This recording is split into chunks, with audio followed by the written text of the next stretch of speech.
Правда или неправда, се отвара големата дилема во Битолско Егри со тужбите на 15 на земјоделци од ова пелагониско село, кои ја тужат компанијата ТГС Технички гасови од Скопје, што непосредно до селото има фабрика во која произведува течен CO2.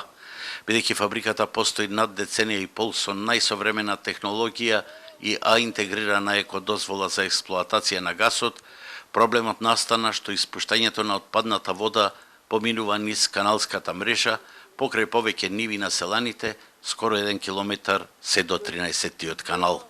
Со испуштање на минералните отпадни води по канал кој не е нивни, а го товарат водостопанство на Македонија дека треба да очисти, нередовно чистење крива нивото на водата и понира под нивијата и заситва почва да се влага. И секоја година ни се случува истата песна. Ченката е садена 50 дена, 3 сантими е порастена од влага. Не само што ќе порасти киселост на земјата, пеха вредноста му падна на земјата.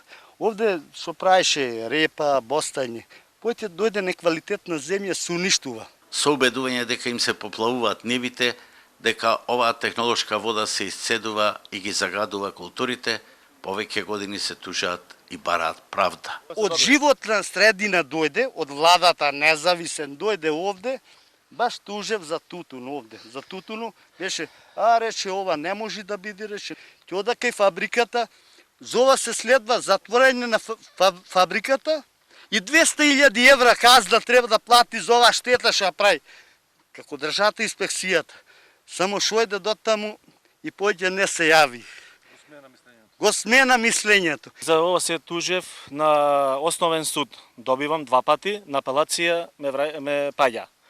И намерно си оставале производството да скапело, да си земело од фабриката дел пари. Арнома наместо правда со тужбите ќе морат да платат кој по 2-3.000 евра, кој по 5. Во маратонскиот спор на докажување има ангажирано вешто од лице, но иако основниот суд на 2 пати го прифаќаше неговото мислење и досуди во нивна полза, сепак апелација пресече дека нема штети и дека судот прифатил несоодветно мислење и пресудите ги приначи во полза на технички гасови.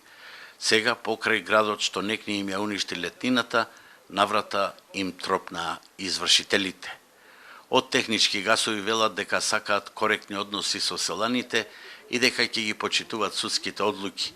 Во меѓувреме, компанијата подготвува физибилити студија за реинјектирање на водите од производствениот процес и со цевковот да се спроведат до 5-тиот канал, што е најмериторно решение. Овој проект ќе се реализира во 2020 година, а до тогаш постојниот канал редовно ќе се чисти велат од технички гасови. Од овој случај запознавачите на проблематиката се наметнуваат 2 дилеми. Кој жителите на Егри ги намами наместо водостопанското предпријатие е задолжено за каналите да ја тужат скопската компанија и кој доделил интегрирана еколошка дозвола без реинјектирање на отпадните води.